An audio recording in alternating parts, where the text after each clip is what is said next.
Greetings, ladies and gentlemen of the internet, Jan Michael here. The Academy Awards are right around the corner.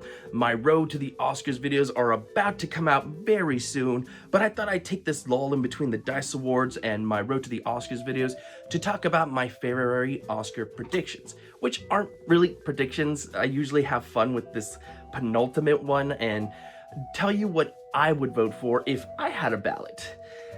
But I do want to begin the video by saying I haven't seen every single film nominated. I know you guys are probably thinking, well, why do this video? Just wait until you've seen them all. And if I had a ballot, I wouldn't have the luxury of being able to wait until I saw them all. Sometimes you just don't have the chance to or can't find the film in question, but you gotta vote anyway. So this is me. I'm going to be pretending like I have the ballot right now. I gotta turn it in. If I haven't seen something, I'm not gonna take it into consideration, and I'll mention when I haven't seen something, but it's not a lot. I'm actually very close to finishing the entire list as of this recording, so please take that into consideration while we dive right in. These are my Oscar predictions for February of 2025. Best Picture.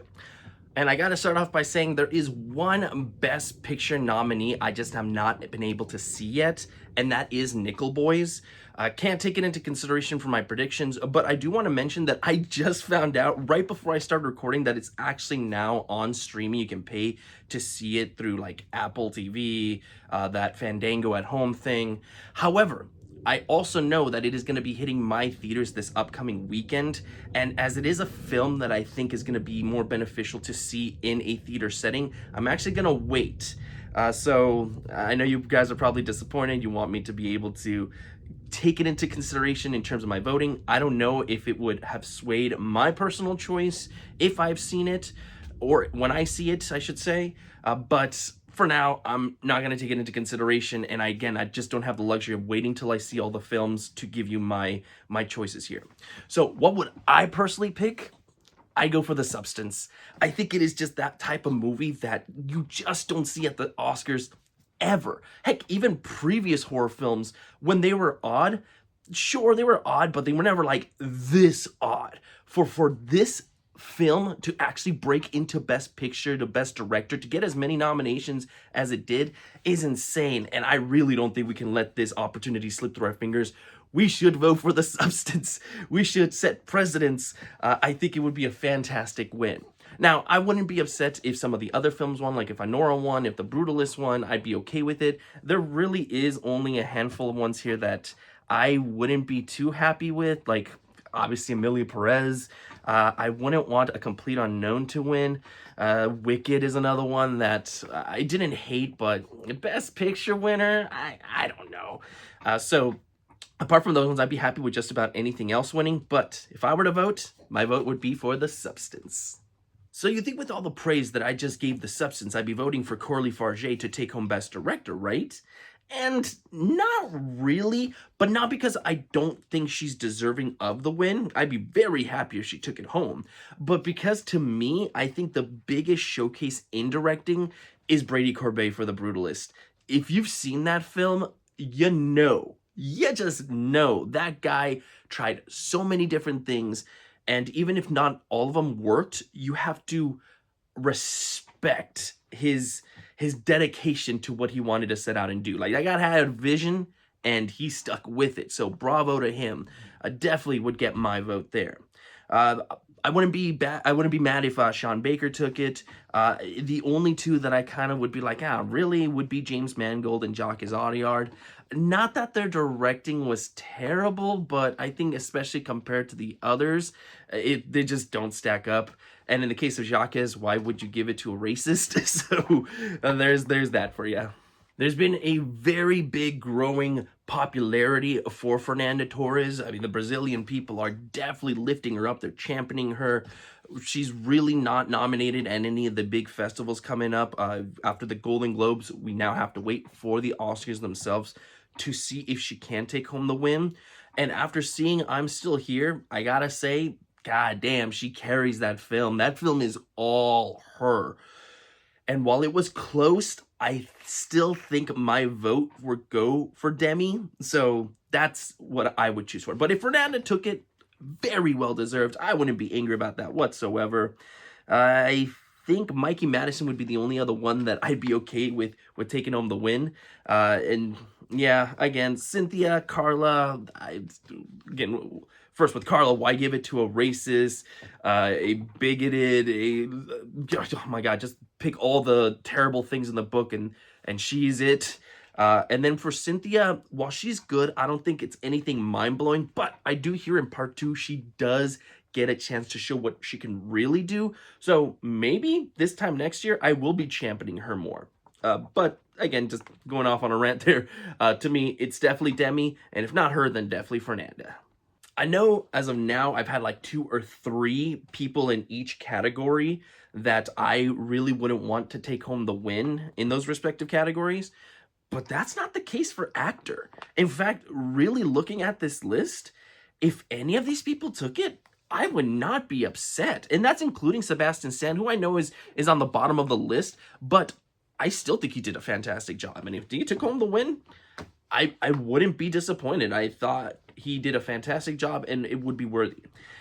But if I were to personally pick, I would definitely go Adrien Brody. I think he does give the best performance of the year. If we're going purely off who gave the best, it's definitely Adrien.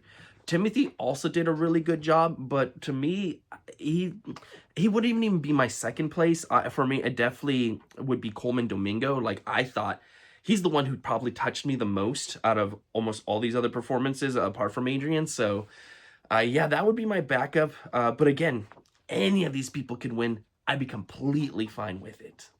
On the complete opposite end, I think there's only one person that I truly would want to see go home with supporting actress, and that is Ariana Grande for Wicked. Look, out of all these actresses in the respective film, Ariana actually made me like Wicked more. Like, throughout the whole film, up until that popular song, I thought it was a whatever film, if I'm being completely honest. I was like, okay, whereas by the books is not as fantastical as I thought it was gonna be. And then you get to that song and it like elevated my like of the film. And I gotta say, none of these other performers did that with their respective movies. So for me to be a little bit more hyped up to kind of even want to see it again just to see her, that I think is worthy of taking home the Oscar. So that's where my vote would go. Apart from that, I mean, if any of the other people took it, I wouldn't be 100% upset, but I just don't think anybody else is that amazing. I know Zoe is your technical frontrunner right now. She does a good job, but it never was a performance that like blew my mind. To me, it was like, oh yeah, she did a good job, definitely worthy of the nomination, but I wouldn't vote for her, so there you go. So Karen Culkin for supporting actor, right? No, I'm sorry. I wouldn't vote for him. He gives a great performance. Does give a really good performance. I just hate his character.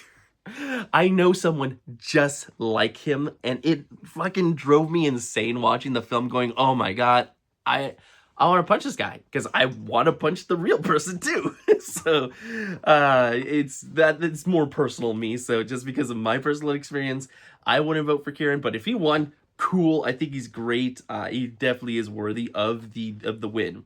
And then I kind of struggle with this. So I'm like, yeah, I wouldn't vote for Kieran.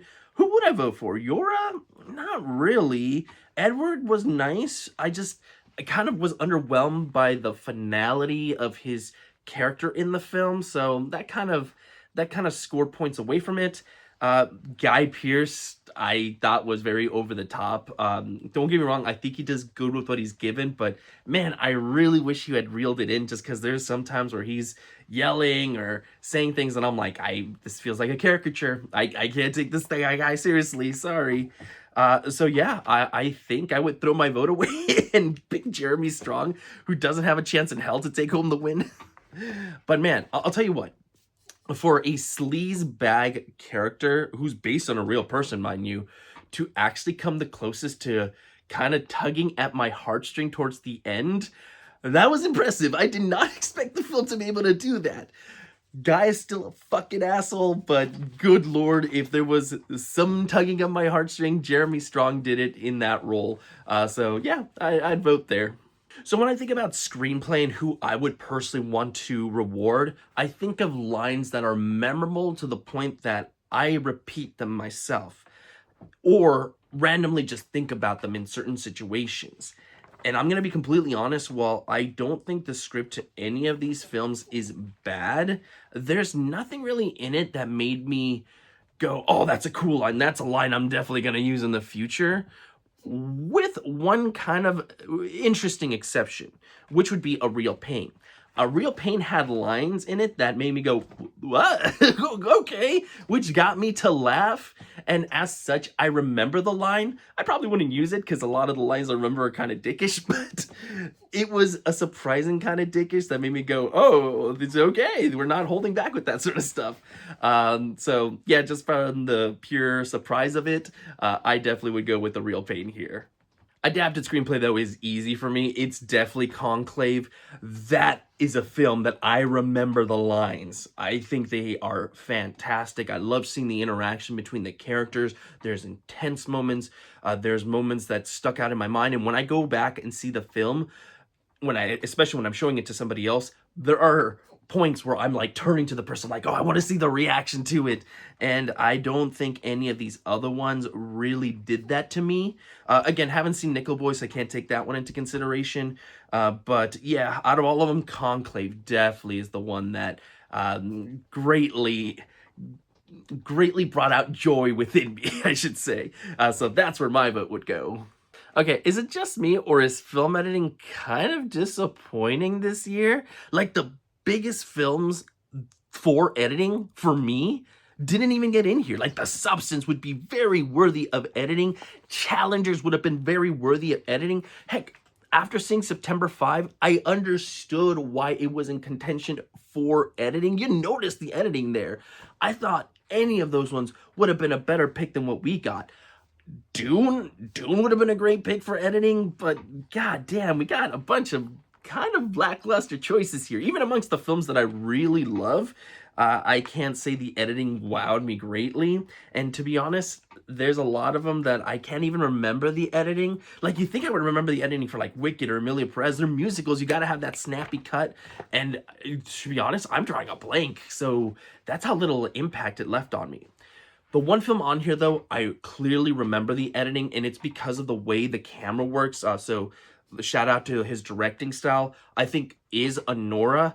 Like, because of the way the camera moves, or because Sean knows how to deliver a punchline with his editing, that one stuck out to me. So if I were to vote, definitely would go for Anora here. Cinematography is another easy one. It's definitely Dune Part 2. Like, that movie is 100% cinematography.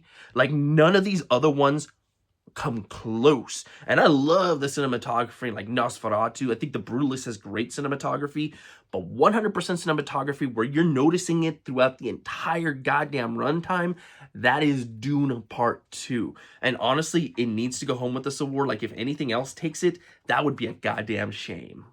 Not going against the grain with costumes, I very much would vote for Wicked.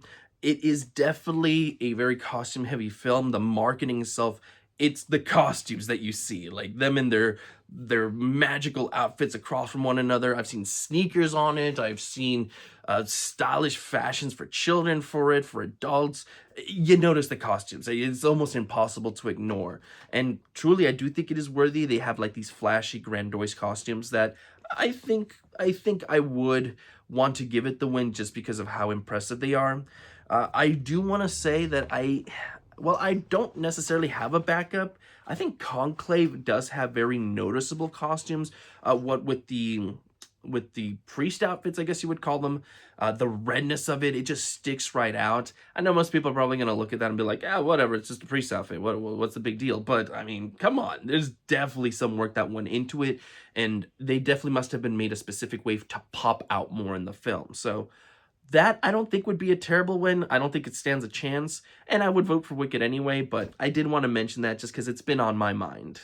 Makeup and hairstyling, you guys know, it's The Substance. I don't even think I need to talk about anything else. I mean, Nosferatu definitely had great makeup. I really like the makeup in A Different Man as well. But to me, it's all The Substance. If this one doesn't take home the win, I'm gonna be pissed. In fact, it probably might sour my whole night if it doesn't. I haven't been showing any love to Nosferatu, even though it would be my number 2 in a couple of categories, but for production design, I definitely would vote for it here. And I know you're probably like, oh, the brutalist. You might even be saying Wicked, which is definitely gonna take home the win here. But no, I really like that gothic horror setting. And I mean, oh my god, just the castle scene alone with everything that they did to that set, that alone is worthy of the win, but the rest of the movie is just beautiful. And a big part of it is me just looking at everything that went into building these things, the small little touches throughout it. When you go to Willem Dafoe's house and you see all the crazy stuff in it, that movie is definitely worthy of production design. I would definitely vote for it. So for animated feature film, this is another one I would probably just throw my vote away because the one that I would choose to win has not been winning at all, and that is Memoir of a Snail. I really, really liked that movie. And so, yeah, I know it'd be pointless to vote for it just because it doesn't stand a chance. In fact, it's probably the least likely to win out of all of these, but fuck it, I'm gonna go for what I like. But yeah, I mean, yeah, the only film on this bunch that I don't want to see to go home with the win is Inside Out 2, just because that was a little bit more underwhelming, I should say. So everything else was fine or better, but to me, Memoir of a Snail. If you haven't seen that one, definitely seek it out. It is worth your time. But though, do note, it is not really a kid's film. There's nudity, there's swearing, so you definitely don't see that with the family. I have seen all the animated short films, and I gotta say, a lot of them really impressed me. Like, I went into a couple of these thinking, oh, this is gonna be this, and then when I came away, I was like, oh, I was wrong in a good way.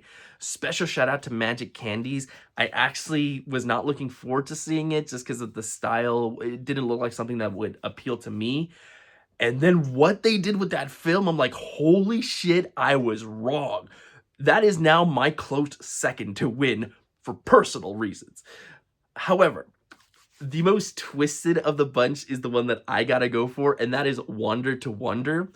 It is so darkly twisted that I would have loved to have seen a full-length feature with this premise. That is how much I really like that one.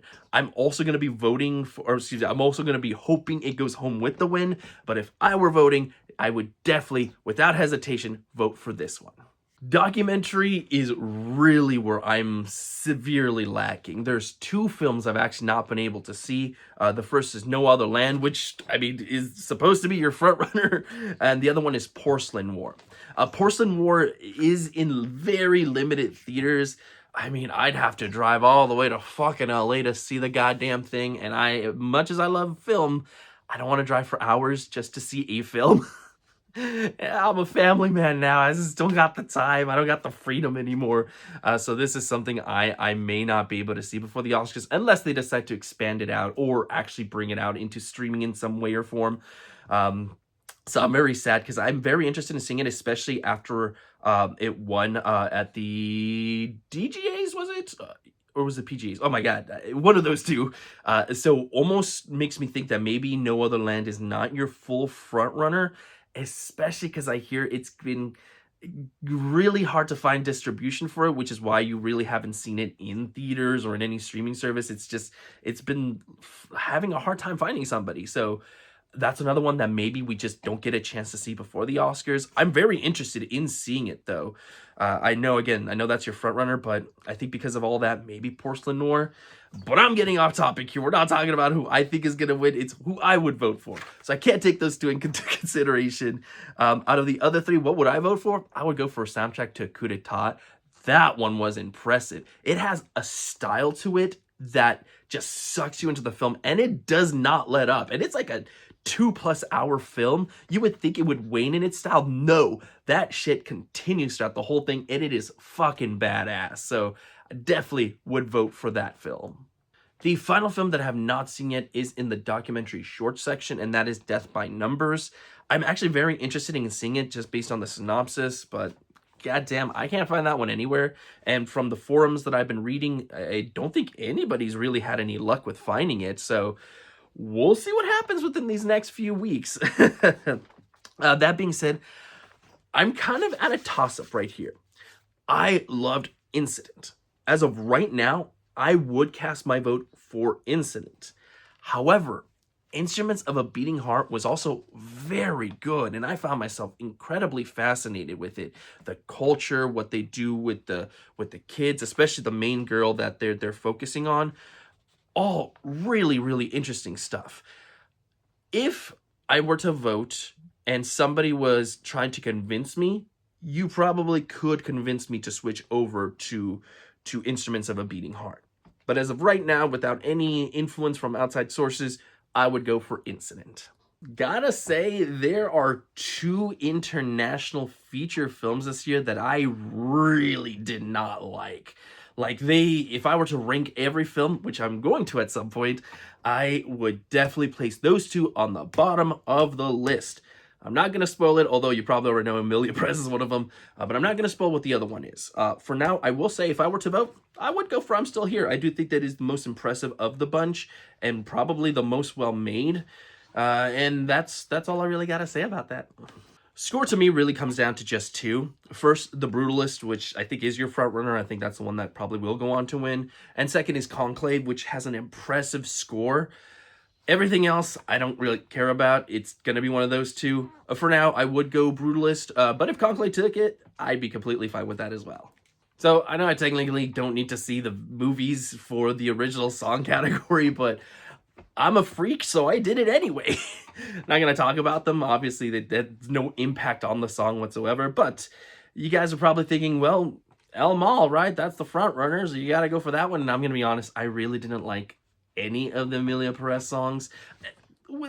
Okay, some of them had nice little beats to it, if you will, but I thought a lot of them were underwhelming, and that includes El Mal. And I'm so sorry, but Carla, she sings terribly in that song.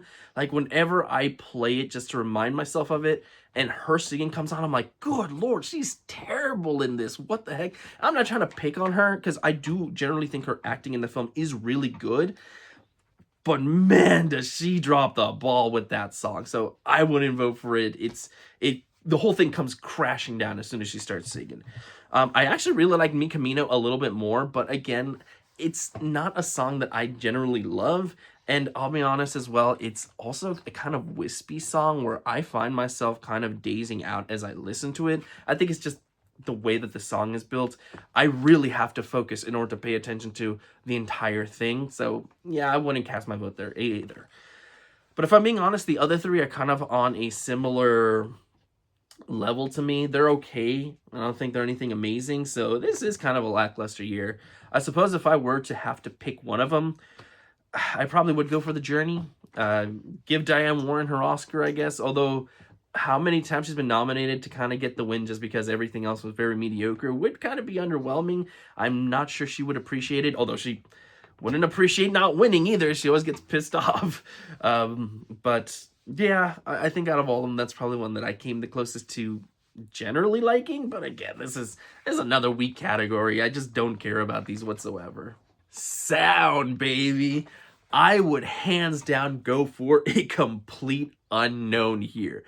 I know. I didn't think I would, but going to see that film, if there is one thing I think that film does better than anything else, it is that goddamn sound. It is like, it shakes your body. That's how much it is. You get hyped. And I could tell you the exact moment that I knew, oh man, if I were voting for sound, this is the film I would vote for. And that's when Johnny Cash goes up to the stage, he like points his guitar like a gun, and then he just starts playing it, and the sound just starts reverberating through the theater, and I'm like, oh my god, the sound is fucking bliss in this film. I definitely would vote for it. I don't think it's gonna go home with the win. I think it's definitely gonna go to Dune Part 2, and Dune Part 2 is, of course, very deserving of it, especially with its futuristic sounds and what they did with it, just because, you know, we don't know what those things would sound like in real life, so to have to come up with sounds that are convincing, I think is always impressive. But out of the whole year, the best sound experience to me was For a Complete Unknown. I have also seen all the live-action short films, and I am kind of underwhelmed by a lot of them, if I'm being honest. Okay, I'm not going to talk about winners, because I have my own personal thoughts on that. if I were to pick, I would probably go for The Man Who Could Not Remain Silent. I think that one definitely was impactful, and there was tension in the air. Alien also had tension, but it almost felt more forced. Like, it didn't flow as naturally as I would have liked. That being said, I think that film is very important, especially with what's happening in America right now.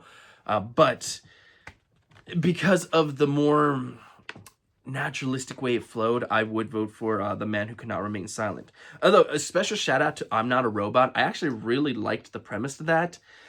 But then, no spoilers, a film came out recently that essentially had the exact same plot but took it further.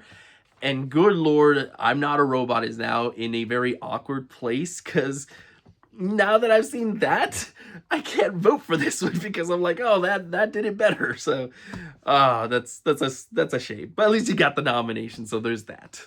Visual effects, it's Dune. I mean, I don't know anyone who would vote for anything else. It's Dune. Runner-up would be Better Man. Like, I thought that was just going to be like a CGI monkey and nothing more, but no, what they did with that film is very impressive. But it doesn't matter. This is Dune. Just let's end it here. It's Dune Part 2. And that's it, ladies and gentlemen. Like, if I had a ballot and I were to vote, that's exactly how I would vote. But what about you guys? How would you vote? We're always talking about what we think is going to win, or what we hope is going to win, but deep down, what do we really want to see home with the gold statuette? Doesn't matter if it's ridiculous or not, or if it doesn't have a chance. I want to know. No judgment here, unless it's different from my picks, in which case I will very much be judging you. But whatever, I may be a figment of your imagination for all you know, so let me know those comments down below. We're very close to the Oscars, and my road to the Academy Awards is starting up very, very soon, so please subscribe if you haven't, because there's a lot of content coming. And until those contents, like always, stay safe out there, and have a good one.